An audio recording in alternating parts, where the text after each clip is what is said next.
சட்டசபையில் அமைச்சர் துரைமுருகன் பேசியது. கள்ளக்குறிச்சியில் கள்ளச்சாராயம் குடித்து 65 உயிர்களை இழந்து வாடும் பட்டியல் இன மக்களை பேரதிர்ச்சியில் ஆழ்த்தியுள்ளதாக தேமுதிக பொதுச் செயலாளர் பிரேமலதா கூறியுள்ளார். டாஸ்மாக் சரக்கில் கிக்கில்லை என்று கிறுக்குத்தனமாக பேசுவது கண்டனத்துக்குரியது. ஒரு மூத்த அமைச்சர், அதுவும் சட்டசபையில் முதல்வரை வைத்துக் கொண்டே கூறுவது மிக மிக கண்டனத்துக்குரியது.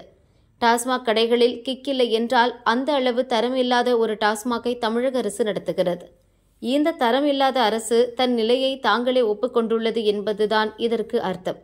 டாஸ்மாக் கடைகளை நிரந்தரமாக ஒழித்து போதையில்லா தமிழகத்தை உருவாக்க அரசு நடவடிக்கை எடுக்க வேண்டும்.